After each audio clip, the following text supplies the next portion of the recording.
La noche antes de Acción de Gracias, a los 55 años, finalmente perdí la paciencia.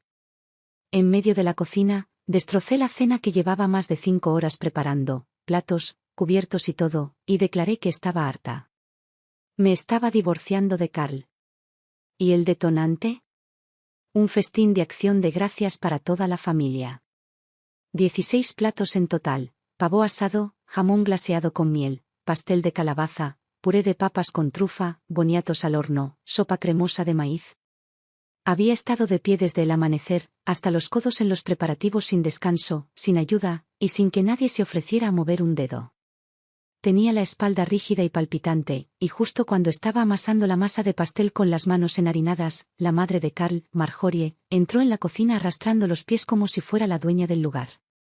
Tomó su taza de té y, con todo el derecho que tenía, me pidió que le trajera miel. Quería agua tibia de limón con miel. Ni siquiera levanté la vista. La miel está en la cesta debajo del armario, le dije, sin dejar de trabajar la masa. Solo agáchate y cógela. No fui duro. De hecho, después de todo ese trabajo, sonaba sorprendentemente tranquilo. Pero ella explotó al instante. «Sabes que tengo la espalda mal», espetó. «¿Y aún esperas que me agache? ¿Tienes alguna consideración?» Se me hizo un nudo en el pecho. No pude evitar murmurar, «Entonces mejor no tomes miel. No quiero que te lastimes la espalda». Antes de que las palabras se enfriaran en el aire, estrelló su taza contra el fregadero con un fuerte crujido. Fragmentos de porcelana volaron por todas partes. Y algo dentro de mí se rompió, junto con esa taza. Se quedó allí con esa cara de pocos amigos, como si el mundo entero le debiera un favor. Me quedé paralizado, con las manos aún enharinadas, a medio camino entre agacharse y estar de pie. Desde la sala, Carl y nuestro hijo Evan entraron corriendo, finalmente despertados por el ruido. Por un instante, pensé, quizá me preguntarían si estaba bien. Quizá le dirían a Marjorie que se lo tomara con calma. Pero debería haberlo pensado mejor. Ni siquiera me miraron. Carl frunció el ceño al ver el desastre en el fregadero como si hubiera cometido un delito. «Abigail, ¿qué demonios te pasa? Es tu suegra mayor, ¿y la estás haciendo agacharse para agarrar algo? ¿No tienes corazón?». Lo dijo como si no hubiera hecho nada en todo el día excepto holgazanear. Detrás de él estaba Evan, todavía con el teléfono en la mano. La voz alegre de algún influencer sonaba de fondo. Apenas levantó la vista mientras murmuraba, «Sí, mamá, en serio. Era solo un amor. Estabas justo ahí. La abuela no está muy bien. ¿Por qué no pudiste ayudarla?». Su tono me dio escalofríos, pero lo que dijo a continuación me atravesó por completo. ¿Tienes que hacer que todo en esta casa parezca una telenovela? Mira a la tía Linda, trabaja a tiempo completo, cuida a los niños, hace las tareas del hogar y se ve arreglada y alegre todos los días. Tú andas por ahí como si el mundo te hubiera tratado mal, vestida como si te hubieras rendido hace años. Lo miré fijamente, en silencio. No encontraba las palabras. Estaba de pie junto a un charco resbaladizo de jugo de pollo que ni siquiera había tenido tiempo de limpiar. Evan, sin dejar de hablar, ayudó a Marjorie a salir de la cocina, con cuidado de no dejarla resbalar. Y entonces, para colmo, agarró mi delantal nuevo y lo tiró al suelo como si fuera una alfombra para que ella caminara. Justo antes de salir, me dirigió una última mirada, fría y llena de juicio. Y Carl, como siempre tenía que tener la última palabra, añadió, «Deberías mirarte bien. Se suponía que serían unas vacaciones felices. ¿Y ahora? Mira el ambiente que has creado. Mi hermana y su marido llegarán en cualquier momento. ¿Cómo crees que te sentirás aquí sentado así?». Estaban allí, en la puerta, elevándose sobre mí como jueces de un tribunal. ¿Y yo? Seguía agachado en el suelo, con las manos cubiertas de harina, intentando recoger los trozos de porcelana. Los bordes resbaladizos me cortaban los dedos, uno tras otro. Estaba exhausto, ahogado en tareas y resentimiento, y aún así, nadie me daba un respiro. Me quedé mirando las grietas entre los azulejos de la cocina durante varios minutos, con los ojos secos y escocidos hasta que las lágrimas me nublaron la vista.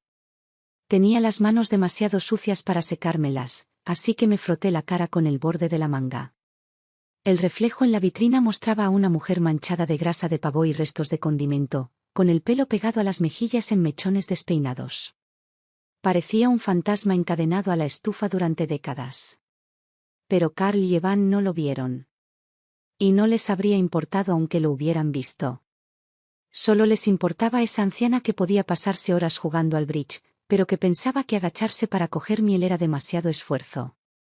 A ninguno le importó un comino que llevara despierto desde las 4 de la mañana, asando calabazas, cortando verduras, amasando la masa para el postre. A nadie le importó que no hubiera probado bocado. Mientras se sentaban a disfrutar de la comida, no me senté con ellos a la mesa. Me acurruqué solo en un rincón de la cocina, solo en silencio. No era que no tuviera hambre. Simplemente no soportaba sentarme con ellos. Recuerdo que una vez, durante la cena, hice demasiado ruido al sorber la sopa. Carl, en toda su autoproclamada gloria como exalumno de música, frunció el ceño de inmediato y me miró como si hubiera cometido una ofensa indescriptible. Allí mismo, delante de todos, dijo, ese ruido al sorber es el más chirriante que he oído en mi vida. Como uñas en una pizarra. Nunca más volví a comer en la mesa con ellos. Pero nunca parecían darse cuenta. Los tres seguían charlando cada mañana, mientras desayunaban, sobre política internacional y obras de arte que me traían sin cuidado. Se consideraban clase media educada. Carl daba clases de música en una escuela secundaria pública. Evan, a pesar de no tener trabajos fijos, se creía escritor independiente. Y Marjorie no dejaba de recordarles a todos que se había jubilado de una compañía de teatro local, como si siguiera siendo el tesoro cultural del pueblo. ¿Y yo? Era solo la chica de un pueblo pequeño que creció pensando que trabajaría en el centro de atención local después del instituto, un sueldo decente, un horario fijo. Pero luego me enamoré, elegí el matrimonio y pasé los siguientes 30 años atrapada entre la cocina y la lavandería. Claro, con los años empecé a coser, haciendo colchas y manteles individuales a medida para los vecinos. Ganaba unos cientos de dólares al mes, quizá más en los meses buenos. Pero para ellos, era solo un pasatiempo tonto. Algo que apenas valía la pena mencionar. Pero déjame decirte, este supuesto trabajo de ama de casa no era nada fácil. Por ejemplo, el desayuno, Carl insistía en sus disparates bajos en carbohidratos, pechuga de pollo a la plancha con quinoa.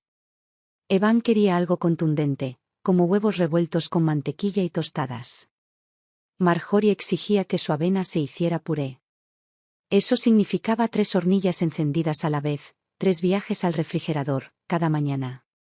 A veces, mientras cocinaba, cortaba tela para un pedido, y si perdía la noción del tiempo, algo se quemaba. ¿Y qué recibía a cambio?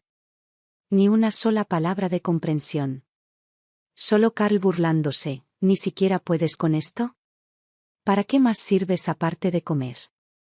Marjorie intervenía en el momento justo. ¿Podrías, por favor, no parecer tan miserable todo el tiempo? A primera hora de la mañana ya se me quita el apetito viéndote. ¿Y Evan?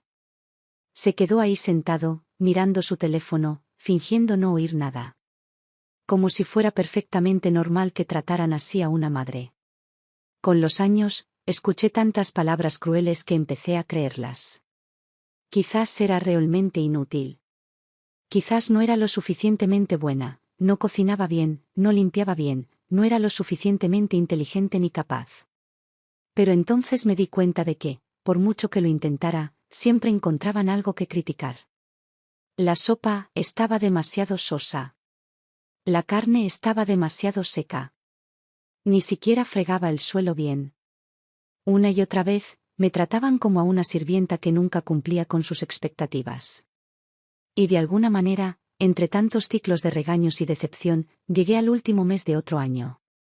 Fue entonces cuando lo comprendí, llevaba 30 años al frente de esta casa. 30 años. Me miré las manos, resecas y ásperas por décadas de detergente y agua caliente, y un pensamiento me resonaba en la mente, ¿qué más quieren de mí? Para cuando terminaron de comer y dejaron los tenedores, por fin salí de esa confusión. Me apresuré a recoger los platos, pensando que al menos debería comer algo para aguantar. Pero la olla grande de agua para la barbacoa ya estaba hirviendo en la estufa. No tuve otra opción, dejé los platos, me di la vuelta y volví a cocinar.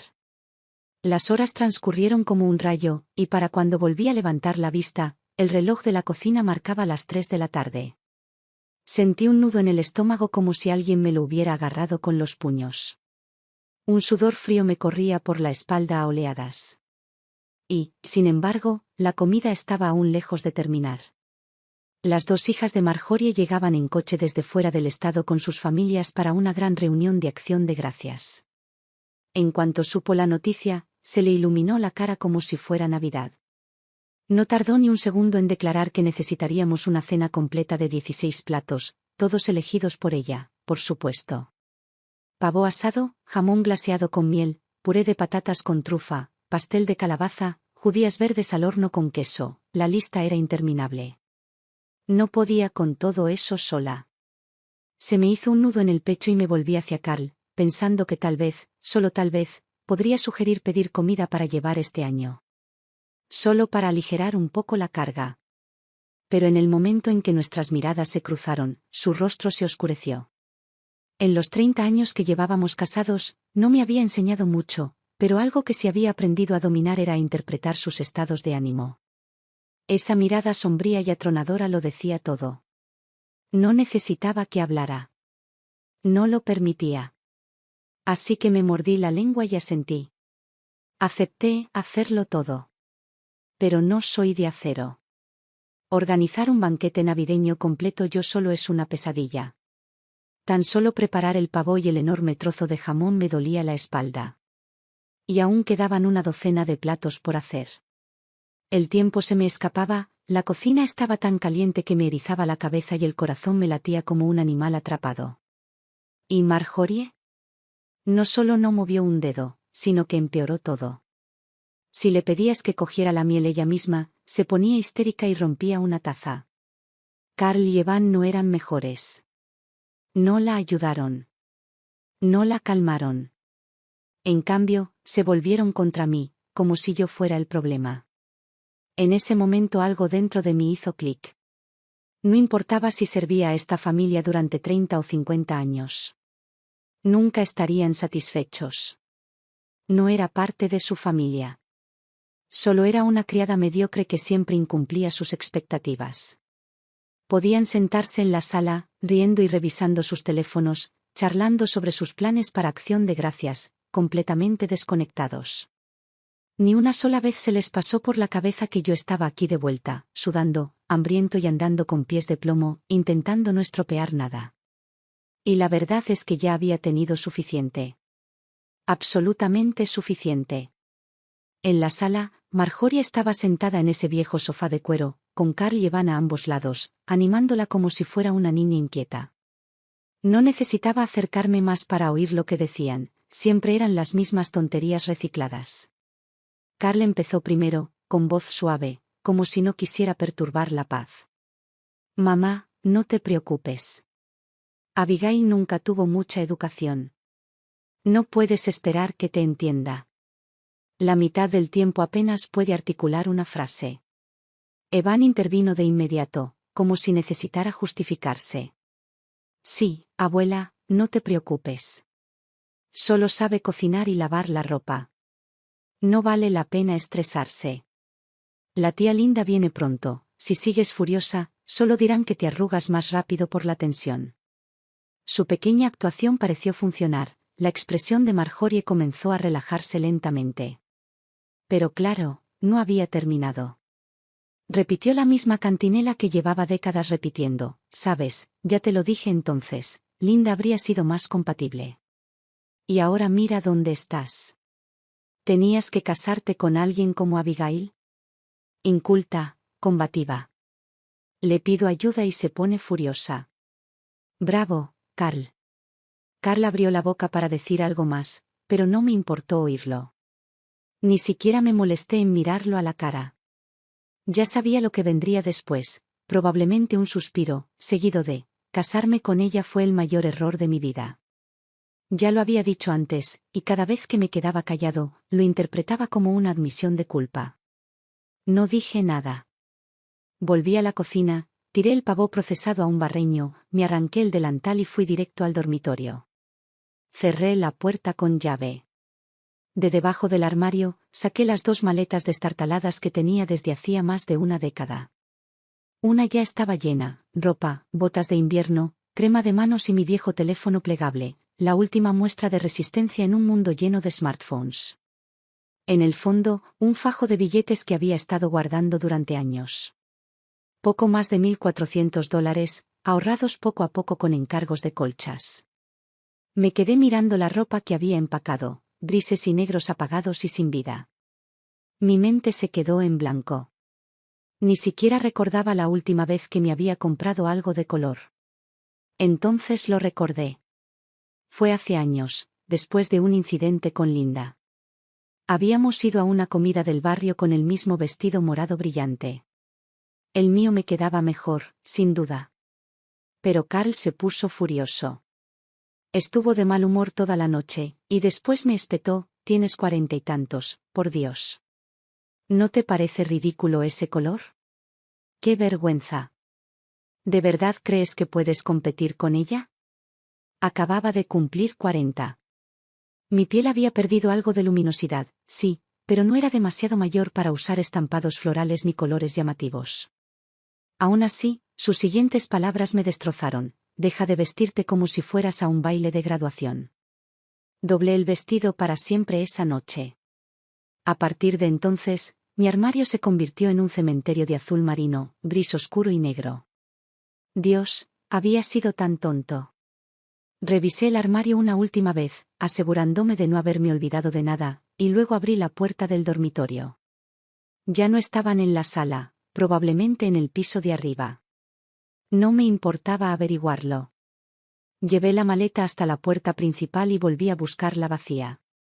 En la cocina, abrí el refrigerador y empecé a llenarlo con todo lo que pude: el pavó que acababa de comprar esa mañana, la langosta, las salchichas, los champiñones, las verduras frescas, todo bien empaquetado en bolsas y apilado en la maleta.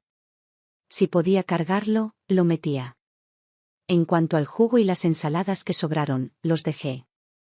Pero no me olvidé de la miel.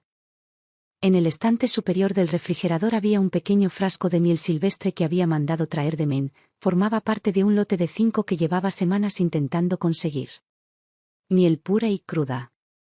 Se la había comprado a Carl con la esperanza de que el té le ayudara a aliviar sus problemas estomacales. Resulta que le había dado 3 frascos a Linda en secreto a mis espaldas.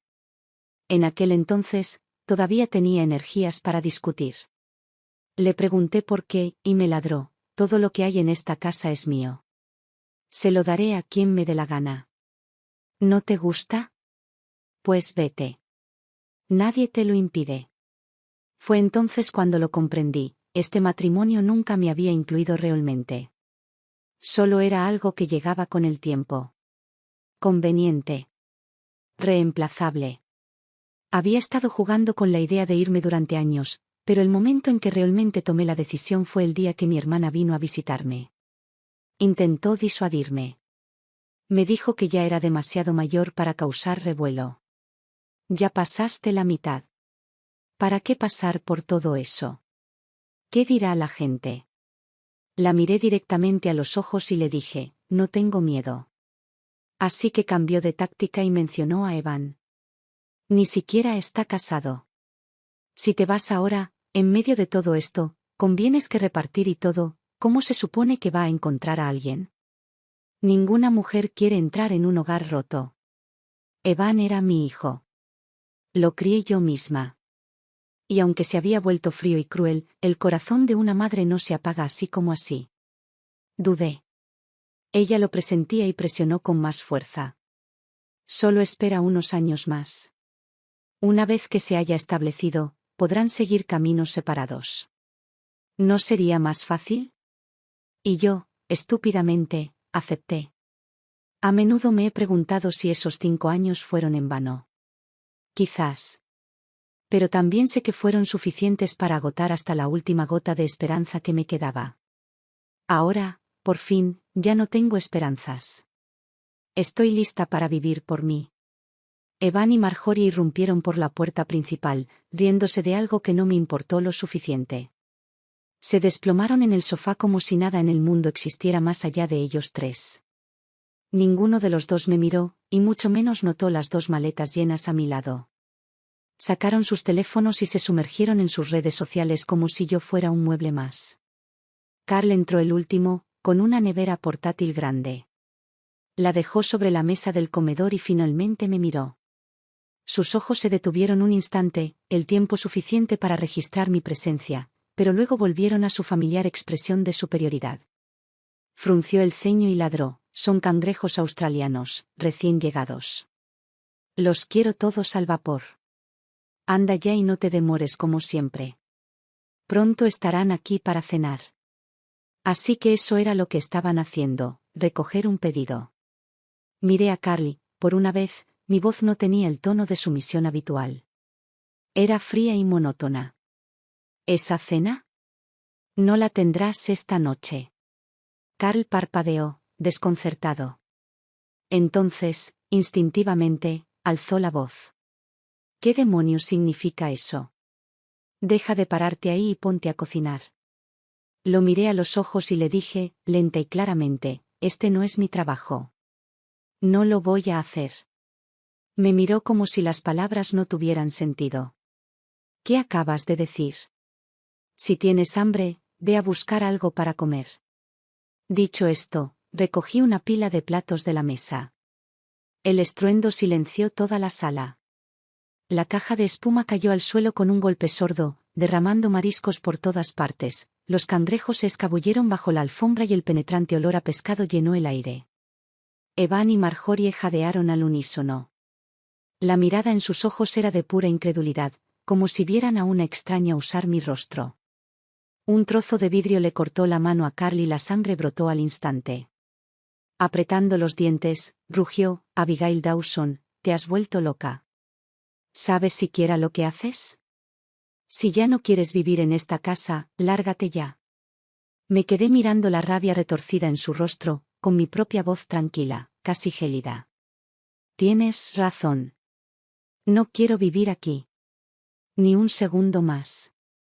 En cuanto abran las oficinas del gobierno después de las vacaciones, pediremos el divorcio. No esperé a que nadie respondiera. Agarré las asas de mis maletas y me dirigí a la puerta. Detrás de mí, alguien gritó. Una taza cayó al suelo. Lo supe entonces, por fin lo habían entendido. No era una rabieta. No era una actuación. Era real. Evan corrió tras mí y me arrancó una maleta de la mano. De pie en la puerta, me fulminó con la mirada. Mamá, ¿qué demonios te pasa? ¿De verdad vas a hacer esta payasada en acción de gracias? ¿Intentas avergonzarnos delante de todo el vecindario?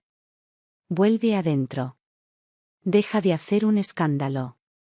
Se erguía erguido bajo el atardecer, la luz proyectaba ángulos agudos sobre su rostro. Se parecía tanto a Carl, la misma mandíbula, los mismos ojos, el mismo desdén. Y por primera vez, lo vi con claridad, había fracasado como madre. Yo crié a este niño. Pero ese viejo dicho, el niño favorece a quien lo cría, nunca se aplicó a nosotros. Ni siquiera recordaba cuando empezó a alejarse. ¿Fue la forma en que Carl me menospreciaba delante de él, burlándose de mí por quemar la cena? ¿Fue la constante cantinela de Marjorie de que casarse con Abigail fue la peor decisión de la historia de esta familia? ¿O fue el coro diario de órdenes: date prisa? Deja de perder el tiempo. Demasiados momentos para contar. Con los años, Evan había asimilado su desprecio como si fuera la Biblia. Ya no me veía como una persona, solo como el sirviente de menor rango en su hogar de la infancia. Ese desprecio silencioso se le había metido en los huesos. No iba a volver atrás. No iba a tragarme un insulto más. Le arranqué la maleta de las manos con la voz tan cortante como un viento invernal. ¿Siempre has creído que era una vergüenza? Pues felicidades. No tendrás que volver a avergonzarte de mí. Me he ido. Evan abrió la boca como si quisiera decir algo, pero entonces la voz de Marjorie resonó desde dentro de la casa: déjenla ir. Quiero ver cómo alguien como ella planea sobrevivir en el mundo real. Su rostro, iluminado por la lámpara del pasillo, era hundido y anguloso, con los pómulos sobresaliendo como cuchillas. Sus labios se curvaron al escupir las palabras, y algo en la forma en que se contrajo la boca me provocó un escalofrío. Nunca antes había pensado que diera miedo. Pero ahora, con los ojos entrecerrados y la voz cargada de veneno, me infundía un miedo gélido que no podía quitarme de la cabeza. Evan dudó, pero no se movió. Marjorie resopló detrás de él. Lleva años amenazando con irse. Siempre arma un escándalo y luego regresa a rastras. Es una dramaturga, nada más. No malgastes tu saliva. Y así, Evan entró lentamente en la casa, con una expresión llena de indiferencia. Fue entonces cuando Carl apareció de nuevo, irrumpiendo por la puerta, con la mano aún goteando sangre. ¿Por qué demonios te quedas ahí parado? ¿No ves que estoy sangrando? Entra y trae el maldito botiquín. El antiguo yo habría regresado en un instante, habría sacado el yodo y la gasa, se habría arrodillado en el suelo y lo habría vendado sin decir palabra. Pero ya no. Le dirigí una única mirada, plana, despreocupada, y salí por la puerta principal, arrastrando las 2 maletas detrás de mí, dejando atrás la casa en la que había vivido durante 30 largos años. En algún momento, la lluvia empezó a caer, fina, intensa y fría. El viento me la azotaba en la cara como agujas, punzando con cada ráfaga. Me ajusté la capucha y seguí caminando, cabizbajo, con las ruedas de la maleta arrastrándose entre charcos y montones de hojas mojadas.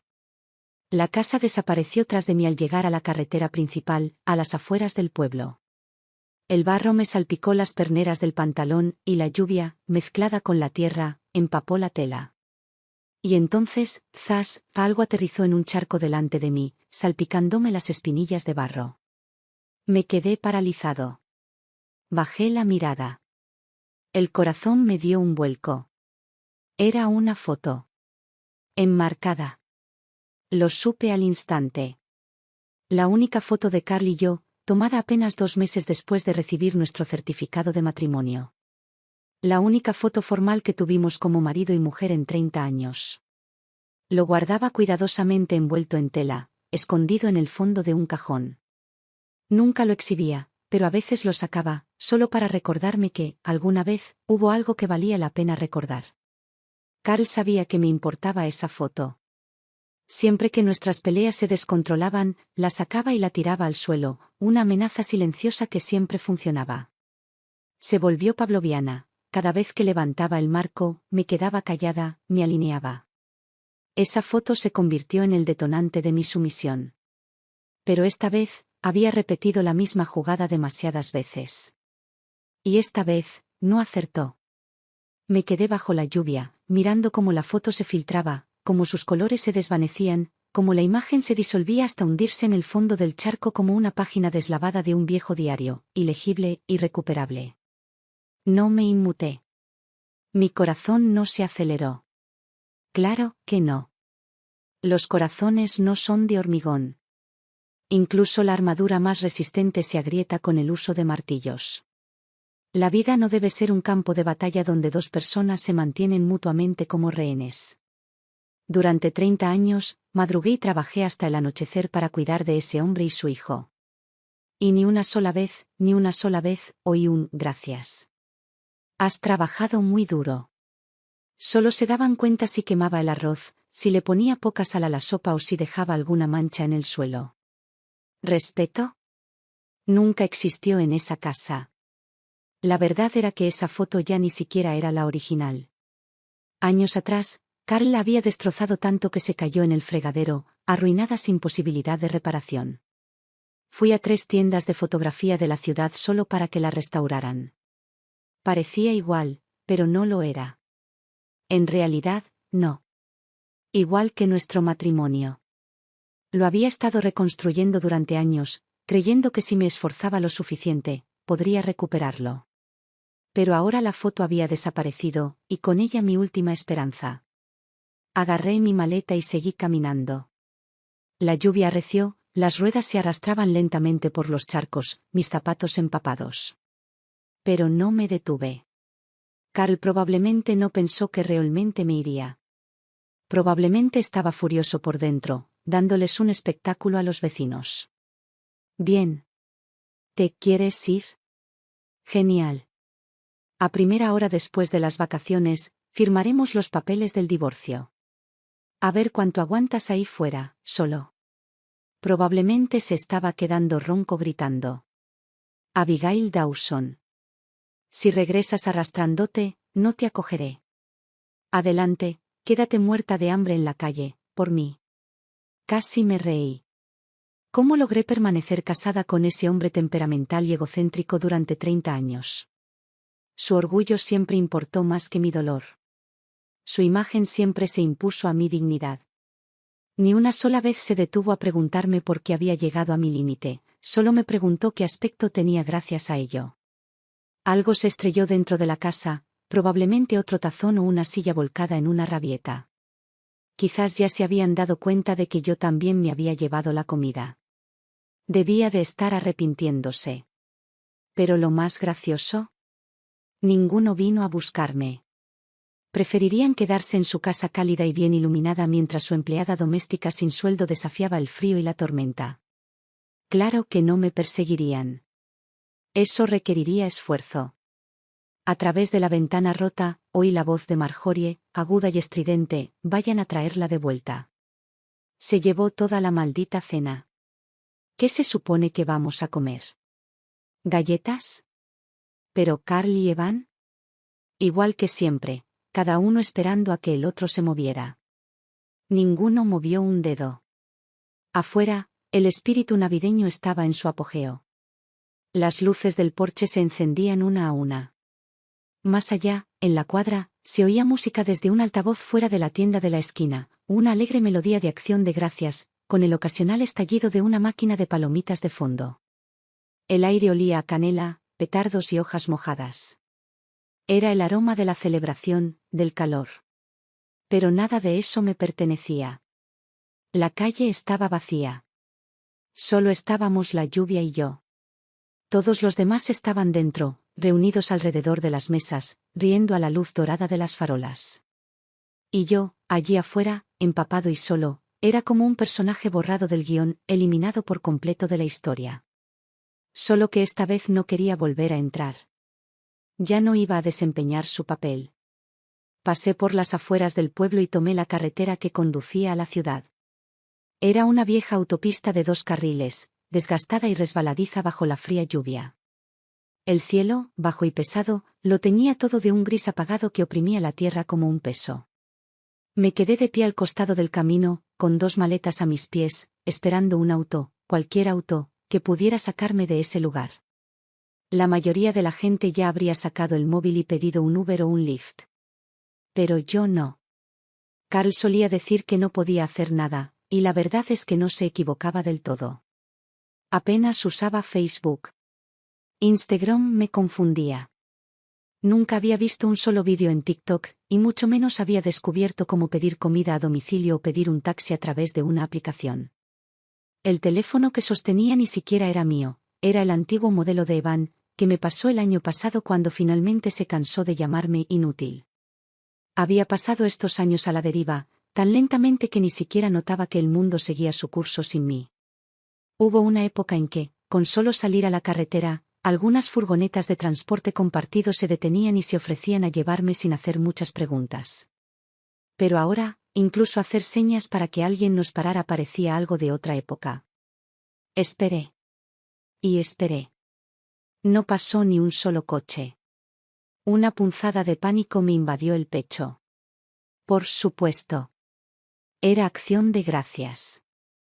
La mayoría de los conductores probablemente estaban en casa, trinchando pavo y bebiendo vino con sus familias. ¿Quién estaría en la carretera recogiendo a desconocidos en un día como este? Por otra parte, la edad adulta no tiene vacaciones. Alguien, en algún lugar, siempre está trabajando, porque no le queda otra opción. Quizás mi suerte no se había agotado del todo. Un taxi amarillo por fin apareció a lo lejos, con sus limpiaparabrisas chirriando de un lado a otro mientras se abría paso entre la lluvia. Sus faros brillaban suavemente a través de la niebla, dos esferas de calma que iluminaban el pavimento frente a mí. Mi pulso se calmó. El pánico empezó a desvanecerse bajo el ritmo constante de la lluvia. Exhalé y una sensación de alivio se formó en mi pecho. Entonces la puerta del taxi se abrió y todo ese alivio desapareció. Y ahí salió Linda Brooks. Linda había sido mi compañera de clase en la primaria. También era la novia de Carl en la universidad. Su madre los había separado a la fuerza, alegando que Carl era demasiado pobre para merecer el tiempo de su hija. Poco después, Linda conoció a un acaudalado magnate de materiales de construcción y se casó con él en otro estado. Pero el destino tampoco la había tratado con benevolencia. Tras dar a luz a una hija, desarrolló complicaciones de salud y luego se divorció. Crió a la niña sola durante años. Finalmente, la vida la trajo de vuelta a nuestro pueblito. Su hija se casó con un hombre del lugar, cuyos padres fallecieron jóvenes, dejando a un bebé sin nadie que cuidara. Linda se mudó para ayudar. Ahora que su nieto estaba en preescolar, Linda se había adaptado de nuevo a la vida urbana. Vestía como una ejecutiva del centro, yendo y viniendo con la seguridad de una mujer que nunca había conocido las dificultades.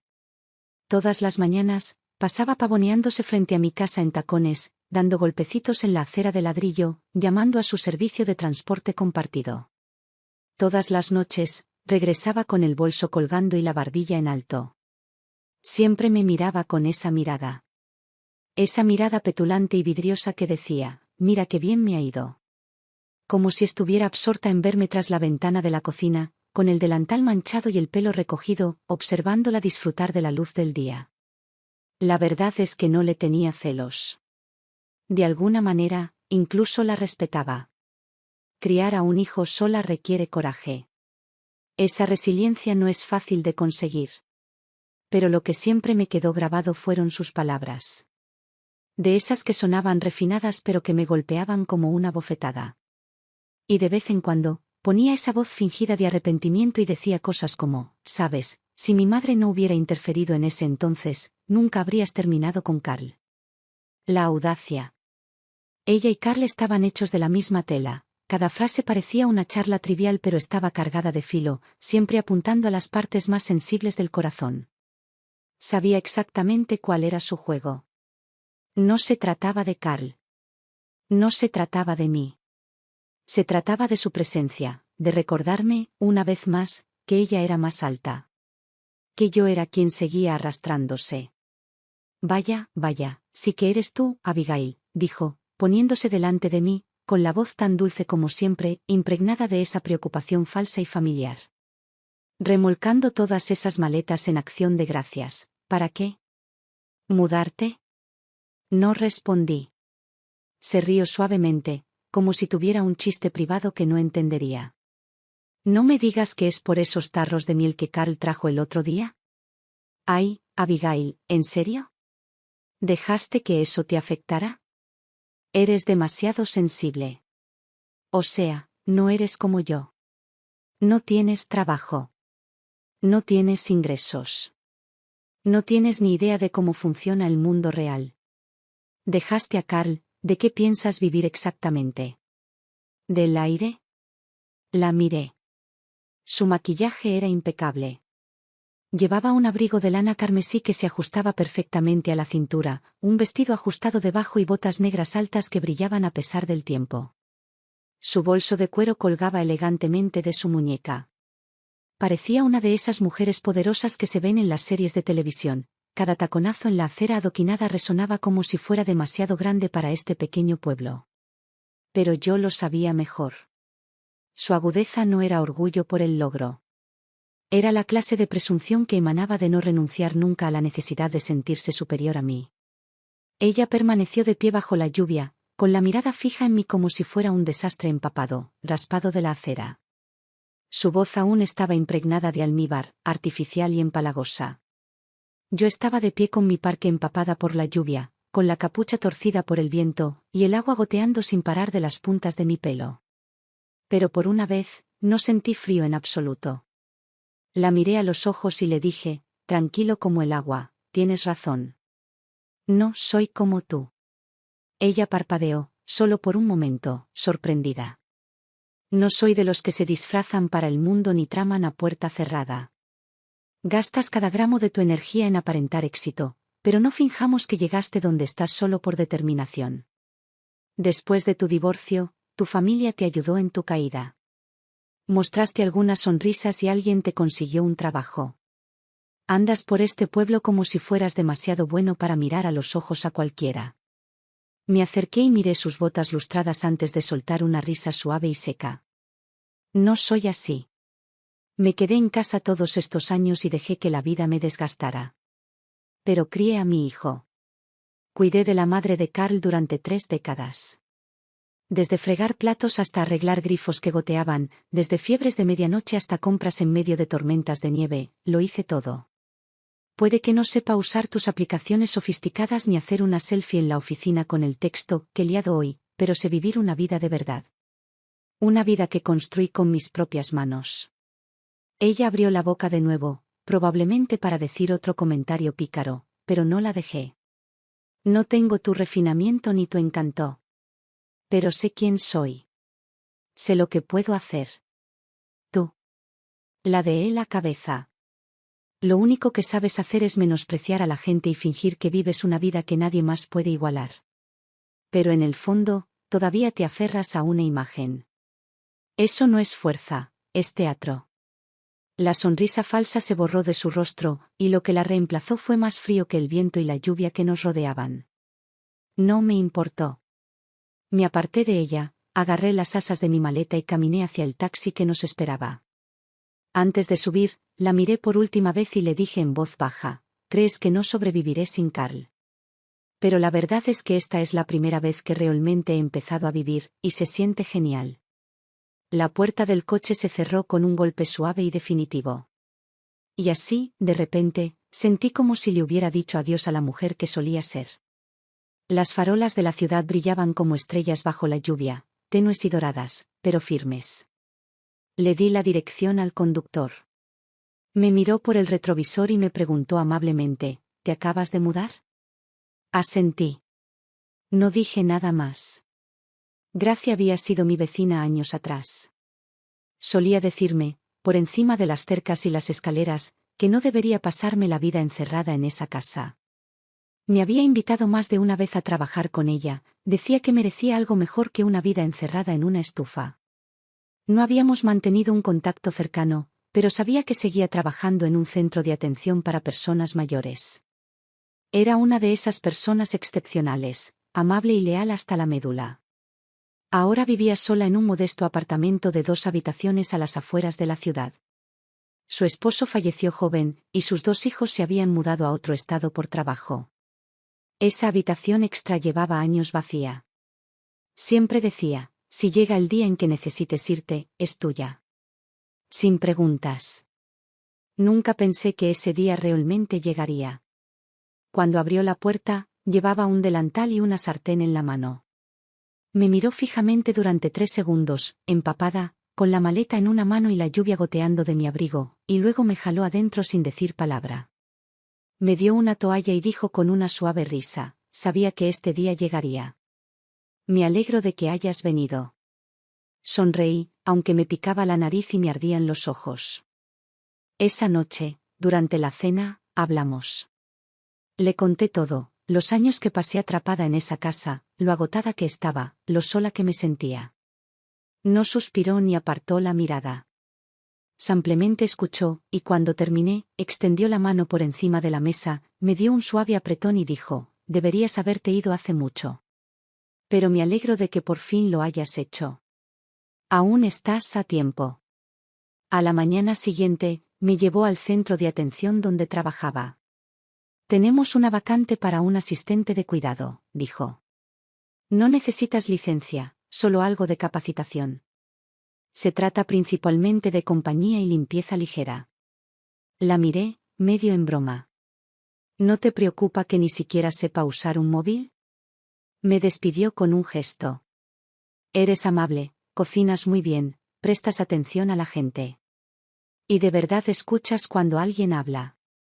Eso es más que saber navegar por una aplicación. Asentí. Dije que lo intentaría.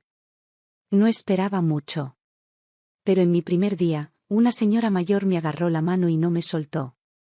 Dijo que le recordaba a su hermana pequeña, que había fallecido hacía décadas.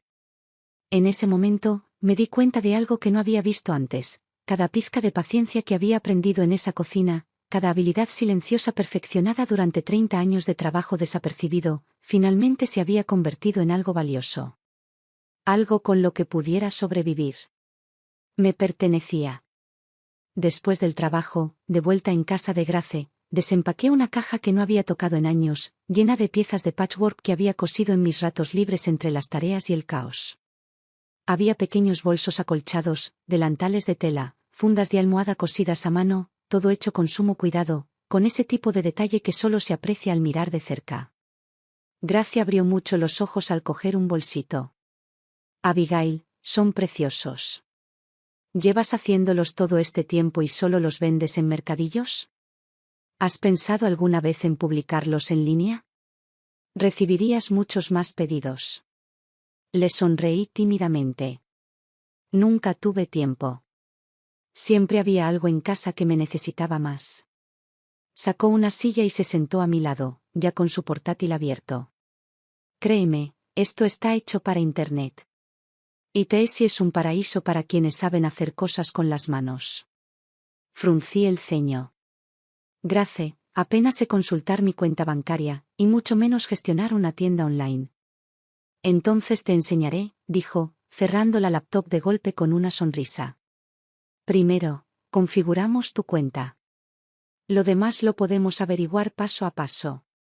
Así que eso hicimos. Me enseñó a crear un perfil, subir fotos, escribir descripciones de productos y fijar precios.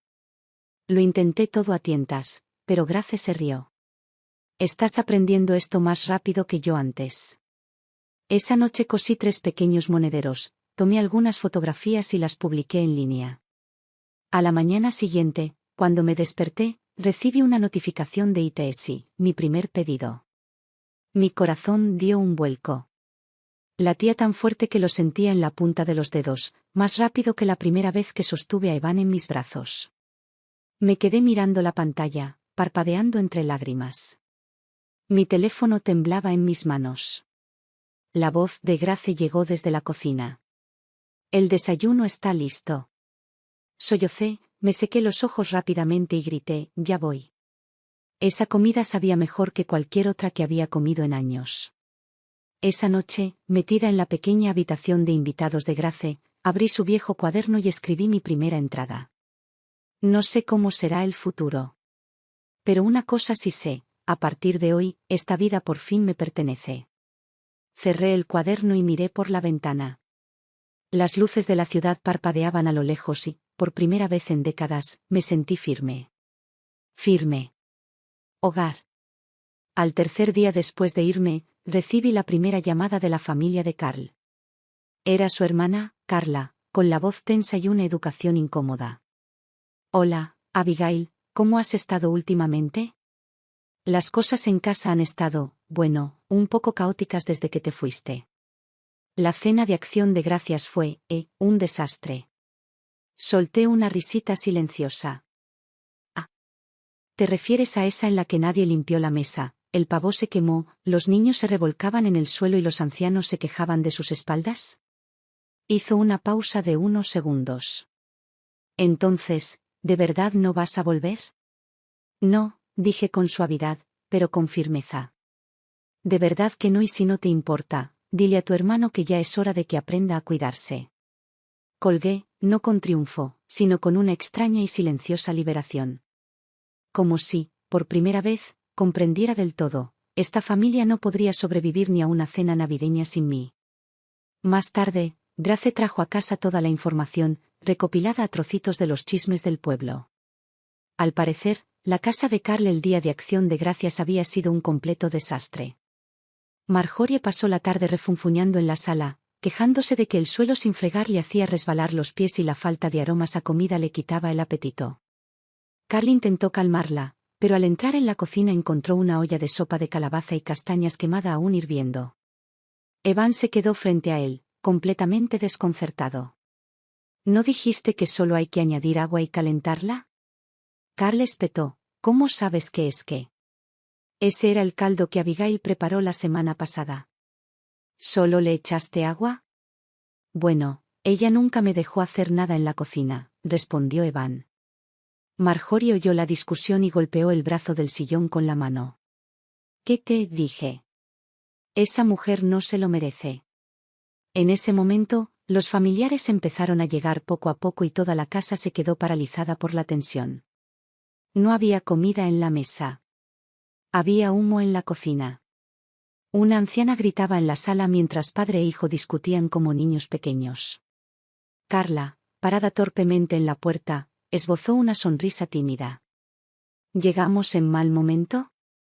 Justo a tiempo, Linda entró, con aplomo y precisión, cargando 2 cajas de pasteles, solo para que Carl los probara.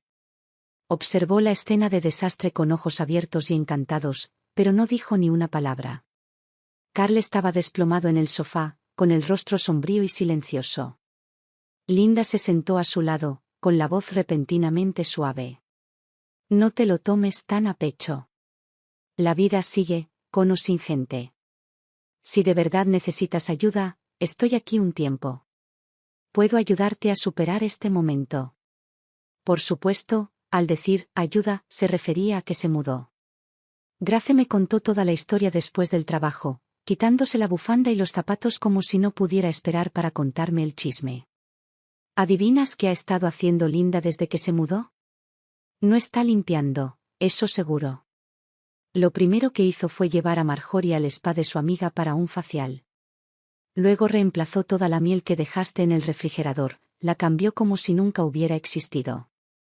Me reí en voz baja, todavía cosiendo los bordes de una almohada de tela. Linda nunca ha sido de las que aceptan las pérdidas con calma. Grace sonrió con suficiencia. Y además ha estado muy habladora. Las chicas del almuerzo dijeron que ha estado diciendo que eres desagradecida, demasiado sensible y demasiado mayor para estar haciendo berrinches. Son solo indirectas, solo que disfrazadas con esa dulce voz suya. Miré a Grace y le dije, con calma y claridad, entonces tal vez debería intentar un turno en el centro de atención, ver cómo es para una mujer mayor y emocional ganarse su propio sueldo. Grace se echó a reír. Esa noche, me senté en el escritorio de Grace, el brillo de la laptop proyectaba una tenue luz en la habitación. En la pantalla aparecían 4 palabras en negrita: servicios de asistencia legal. Mis dedos se cernían sobre el ratón, trazando pequeños círculos nerviosos mientras miraba fijamente el formulario de solicitud. Empecé a escribir: nombre, contacto, duración del matrimonio, situación familiar. Llegué a la última pregunta. Pasé el ratón por encima del botón enviar. Entonces mi teléfono se iluminó a mi lado. Un mensaje de Evan. Mamá, ¿cuánto tiempo planeas prolongar esto? Me quedé mirando las palabras, sentí una punzada familiar en el pecho. No respondí. En lugar de eso, volví a la pantalla y hice clic en enviar. Kelsey, la abogada asignada a mi caso, tenía poco más de 30 años, una mirada aguda, una conversación rápida y una concentración impecable. Me escuchó mientras le contaba todo: las décadas sin cobrar, el trabajo de cuidado, las comidas, el silencio, el sacrificio. Cuando terminé, me dijo: 30 años de trabajo no remunerado, cuidado de ancianos y crianza de hijos a tiempo completo. Eso sin duda justifica la pensión alimenticia y una división equitativa de bienes. Podemos solicitar la división de bienes y negociar una parte de los gastos de manutención. Asentí lentamente. No se trata del dinero. Solo, necesito cerrar el ciclo. Una forma de hacerlo realidad. Para mí. Kelsey sonrió con dulzura. Para eso estamos aquí. No por venganza, sino por justicia. 3 días después de presentarse la petición de divorcio, Carl llamó. Su voz era baja, tensa por la ira. Abigail, ¿de verdad quieres seguir este camino? ¿Quieres que vuele todo por los aires? Mi voz se mantuvo tranquila. Lo hiciste estallar hace mucho tiempo. Simplemente dejé de fingir que estaba completo. Se burló, amargamente y en voz alta. ¿Qué clase de mujer le hace esto a su propia familia? Después de todo lo que he hecho por ti. Miré por la ventana. El sol de la mañana asomaba lentamente tras los edificios, dorado y lento. No me hiciste nada, Carl. Esa es la cuestión. Simplemente dejaste de verme hace mucho tiempo. No supo qué decir. Lo oí respirar con dificultad por el teléfono, y luego se cortó la comunicación. Evan apareció una semana después. Estaba parado afuera del centro de cuidados para personas mayores donde trabajaba, vistiendo una sudadera con capucha arrugada y esa media sonrisa nerviosa que siempre ponía cuando no sabía qué decir. Oye. No vine a pelear. Solo quería verte. Lo llevé adentro, lo senté en la sala de descanso y le serví un vaso de agua tibia. Miró a su alrededor, y sus ojos se posaron en los coloridos tapices acolchados de la pared y los brillantes cojines de patchwork del sofá. ¿Tú hiciste todo esto? Asentí. Parpadeó. Pensé que solo sabías cocinar. Sonreí levemente. Eso decía siempre tu padre. Eso no lo convertía en verdad. No discutió. Simplemente se quedó allí sentado, sosteniendo la taza, dándole vueltas. La casa es un desastre, dijo en voz baja. Todo se vino abajo cuando te fuiste. Me quedé en silencio. Se quedó mirando el agua en su vaso. ¿De verdad, tienes que divorciarte? Estudié su rostro, la vacilación, la fatiga, la pequeña grieta en su seguridad. Entonces dije, tu padre no sabe ni lavar una lavadora. Dime, ¿crees que alguien así merece el resto de mi vida? Eso le cayó como una bofetada. Bajó la mirada y no volvió a hablar. Supe, en ese momento, que algo en él había cambiado. No por nada que yo hubiera dicho, sino porque por fin había empezado a vivir sin la mujer que siempre había dado por sentada. Aún así, su despertar no me conmovió. Ya no.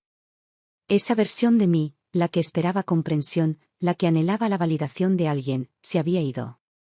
Y no la extrañaba. Nunca imaginé que el proceso de divorcio se desarrollaría con tanta fluidez. Kelsey era aguda y eficiente, mientras que Carl, fiel a su estilo, se demoraba. No es que no estuviera preocupado. Lo estaba. Pero en el fondo, seguía sin creer que pudiera llevarlo a cabo. No del todo. A sus ojos, yo seguía siendo aquella mujer con delantal, una cesta de la compra en una mano y un cucharón de sopa en la otra. Sin él, sería como un frijol seco en una olla vacía, sin calor, sin sonido, sin valor. Pero estaba equivocado. Una vez que salí de esa casa, de verdad, me di cuenta de algo que no me había atrevido a creer durante años: nunca fui incapaz de vivir una buena vida. Simplemente nunca me habían dado el espacio para intentarlo. Una tarde, entré en una pequeña zapatería del centro y me tomé mi tiempo mirando.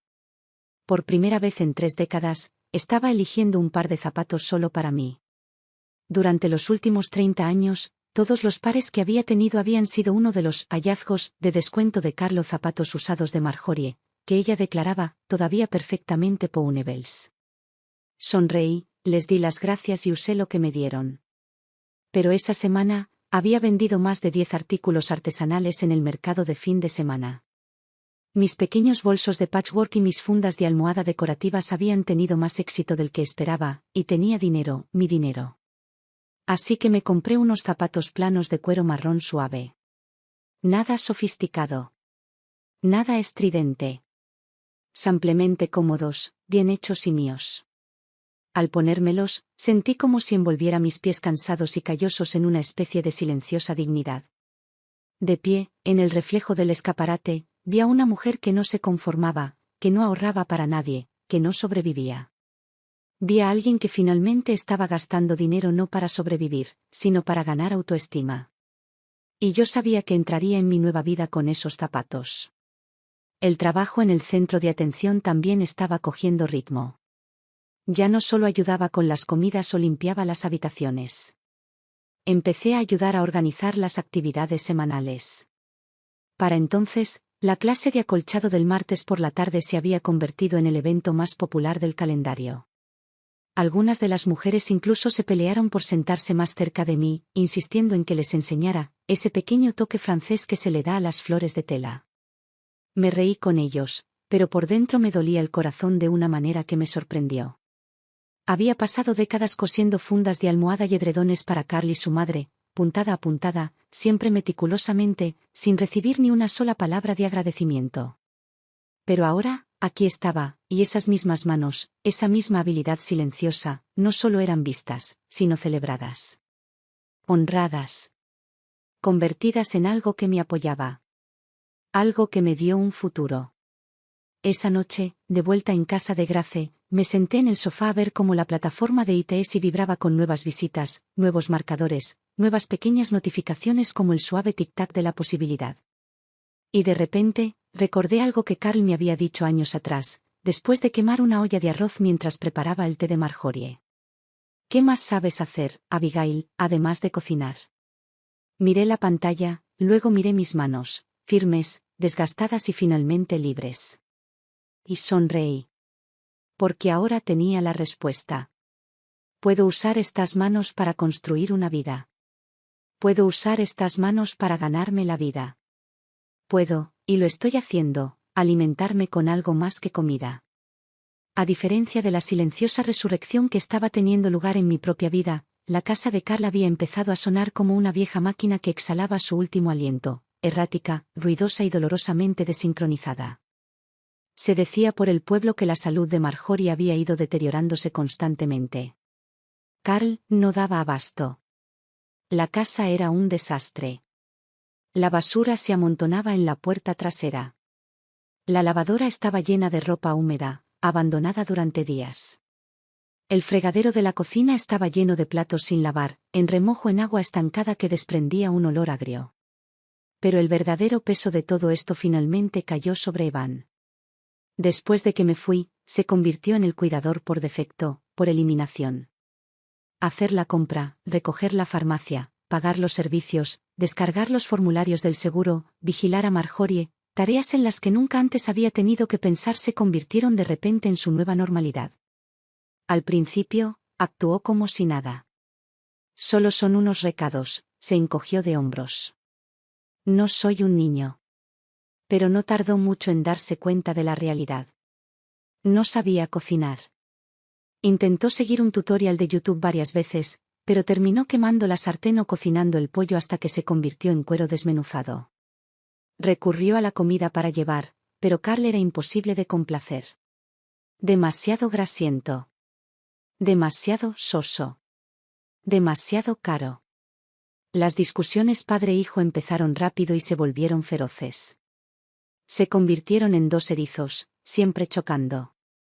Las comidas terminaban en silencio, o incluso en guerras frías. La casa se volvió pesada con ese tipo de agotamiento, donde ya nadie gritaba, pero tampoco reía. Solo una nube rancia de aceite y medicamentos, luces parpadeantes y un televisor encendido sin que nadie lo viera. Evan se encerró en su habitación, con la mirada perdida en su portátil. No podía escribir. No podía concentrarse. No se atrevía a responder a los editores a quienes una vez les había rogado que le encomendaran trabajos. La única persona con la que todavía hablaba era Lily. Lily trabajaba a tiempo parcial en la biblioteca municipal. Inteligente, reservada y seria. Habían ido juntos a la secundaria y llevaban casi un año de novios. Una noche, abrumado, descargó todo sobre ella, el estrés, el desorden, las interminables exigencias. Pero Lily no lo consoló como él esperaba. En cambio, guardó silencio. Luego dijo en voz baja: recuerdo que cuando éramos niños, tu mamá te esperaba afuera de la biblioteca después de la escuela. Nunca te llamaba ni te apresuraba. Simplemente se quedaba ahí quieta y sonreía cuando por fin salías. Hizo una pausa. Mi madre solía decir que tu madre era la mujer más educada y amable que había conocido.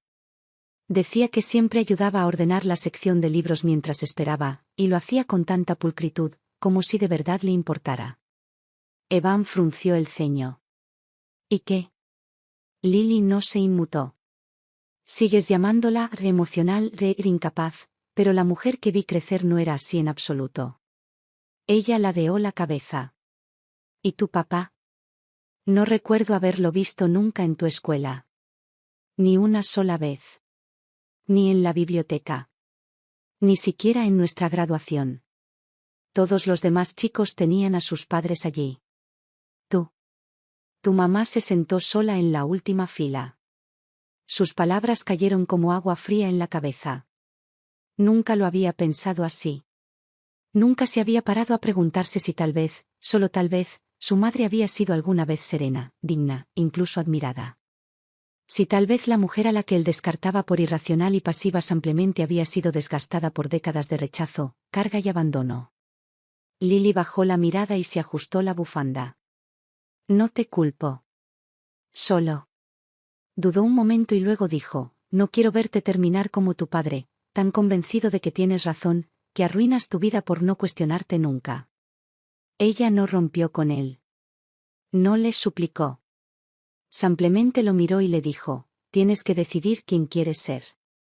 Evan caminó solo a casa esa noche, con el viento atravesando su sudadera como si fuera hielo. Metió las manos en los bolsillos y sintió algo arrugado dentro. Era una lista de compras arrugada, la de Marjorie, de esa mañana. Se detuvo. Se quedó allí, en la acera, bajo la luz parpadeante de la farola. Y por primera vez en años, recordó cómo solía dejar notas en la mesa de la cocina antes de salir a hacer recados. Cositas, nos faltan huevos. No olvides los medicamentos para el estómago de tu padre. Nunca les había prestado atención entonces. Pero ahora, volvieron con detalles nítidos y sorprendentes. A la mañana siguiente, me llamó por primera vez desde la presentación de la demanda de divorcio. Sin gritos. Sin culpa. Sin reproches. Solo una frase. Mamá, ahora lo entiendo. Lo que hiciste todos estos años no fue fácil. Lo hiciste muy bien. No respondí. Porque algunas palabras no necesitan respuesta. Su frase no fue una disculpa. Fue algo más duro, algo más importante. Fue la primera conversación honesta que tuvo con su propia vida. La primera vez que realmente vio el sacrificio que yo solía hacer. La vida de Carl, por otra parte, se desmoronaba día a día. Cuando el tribunal concedió oficialmente el divorcio, su expresión era grisácea, apagada, fría y rígida. Kelsey lo manejó todo con precisión impecable. No hice exigencias desproporcionadas. Solo pedí una división justa de los bienes y la devolución de una cierta cantidad de ahorros conjuntos que había desaparecido misteriosamente de nuestras cuentas. Carl insistió en que el dinero se había gastado, hace mucho tiempo, en gastos comunes del hogar. Pero cuando le mostré los extractos bancarios y los registros de las tarjetas de crédito, algo en su rostro se quebró. Línea a línea, la verdad quedó al descubierto: las cuotas mensuales de un spa de belleza de lujo, a nombre de Linda, algunos abrigos italianos y bolsos de diseñador, comprados con la tarjeta de crédito secundaria de Carl. Incluso la cuota anual de membresía de una bodega boutique en otro estado, donde una de las viejas amigas de Linda organizaba catas y retiros, había salido de la cuenta de Carl. De hecho, creía que eran gastos domésticos compartidos. Linda le había dicho que estaba mejorando el ambiente de su casa y dándose un capricho de vez en cuando, después de todo su esfuerzo emocional. Y él se lo había creído, palabra por palabra. Pero justo después de terminar el juicio, Linda anunció que tenía algunos asuntos que atender fuera del estado. Empacó rápidamente, sin dejar ninguna nota, ni siquiera un pelo suelto en el baño. Su salida fue tan fluida que era evidente que lo había planeado desde el principio. Al salir, incluso se llevó el último frasco de miel silvestre que había dejado en la nevera. Carl entró en pánico. La llamó furioso. ¿Qué demonios era yo para ti? Linda rió entre dientes, suave como la seda. No pareció importarte cuando se envió la tarjeta, Carl. Dijiste que era generoso.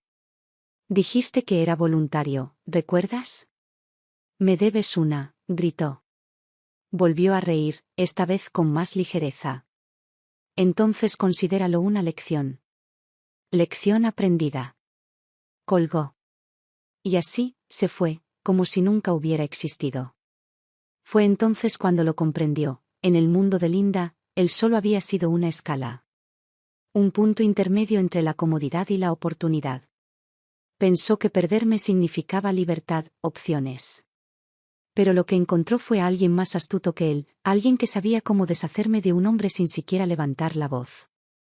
2 meses después del divorcio, Carl se mudó de la casa de 2 pisos que una vez llamamos hogar.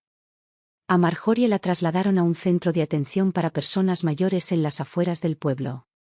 De vez en cuando, lo llamaba desde allí, quejándose de que nadie venía a visitarla, de que nadie tenía tiempo para sentarse a conversar. Pero Carl no tenía fuerzas para consolarla.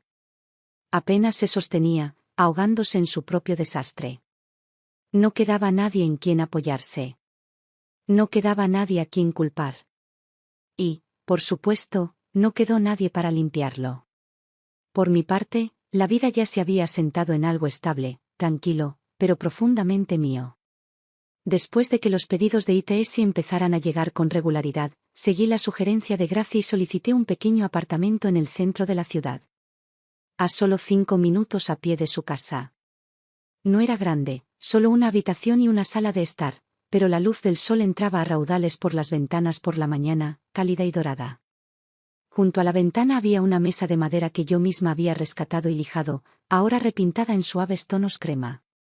Se había convertido en mi pequeño puesto de trabajo, donde cortaba tela, cosía encargos y, a veces, simplemente me sentaba con una taza de té y un cuaderno abierto. Las cortinas eran hechas a mano, hechas con retazos de ropa vieja que alguna vez pensé que nunca volvería a usar. En la nevera siempre había un par de frascos de mi mermelada casera, y el sofá estaba decorado con cojines que yo había cosido en cálidos tonos ámbar. En un rincón había un pequeño libro de contabilidad, donde anotaba ventas, pedidos y gastos. No era gran cosa. Pero era mi reino. Gracie y yo seguíamos compartiendo puesto en el mercado de artesanías del fin de semana. Con el tiempo, nos acostumbramos, nos ayudábamos mutuamente con los expositores, conocíamos a otros artesanos y forjábamos una red de clientes habituales. Algunos venían por los caminos de mesa de tela, otros hacían pedidos de regalos de boda personalizados, y me decían que había una especie de calidez en mi trabajo que no encontraban en ningún otro lugar. Algunas noches, me sentaba en el pequeño balcón con una taza de té rojo, sintiendo cómo el sol se ponía tras los tejados. Escuchaba ladrar al perro del vecino, veía a la familia de enfrente cenar en el patio, a sus hijos persiguiéndose alrededor de la fuente, y las risas resonaban como suaves campanillas en el aire.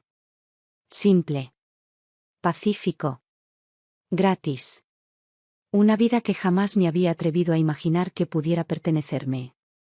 Evan también empezó a pasarse de vez en cuando, no con la culpa agobiándolo, sino con un respeto discreto que se había arraigado con el tiempo. Ahora siempre escribía por adelantado: ¿te importaría pasar? Y cuando venía, traía cositas, una caja de galletas que él mismo había horneado o un viejo libro de arte que había encontrado en la biblioteca. Ya no me llamaba mamá, como si fuera un reclamo. Lo decía como un título que ahora honraba. Como si yo fuera alguien cuya presencia necesitaba ganarse. Se sentaba en el borde del sofá y preguntaba: ¿crees que este enfoque del ensayo funciona? ¿O has pensado en un tema festivo para tu tienda? A veces incluso, recuerdo que una vez hiciste una falda de patchwork, ¿quieres que te ayude a buscar las muestras de tela antiguas? Ya no intentábamos interpretar papeles que ya no nos correspondían. No había deudas que saldar, ni disculpas que pedir. Solo 2 personas que habían superado una tormenta y ahora, juntas, aprendían a caminar de nuevo, esta vez con respeto mutuo. Un día, al salir, se volvió hacia la puerta y dijo: «Mamá, te ves mejor que nunca». Lo digo en serio. Me alegro mucho por ti. No dije mucho. Solo sonreí, con el corazón lleno de ese orgullo que no necesitaba expresarse en voz alta. Me bastaba con verlo crecer. No tenía planes de volver a enamorarme. No quería que me rescataran. Tenía mi oficio. Mi trabajo. Un ingreso estable. Un amigo que me apoyó cuando no tenía nada. Y un hijo que, poco a poco, aprendí a verme como realmente era. Y eso fue más que suficiente.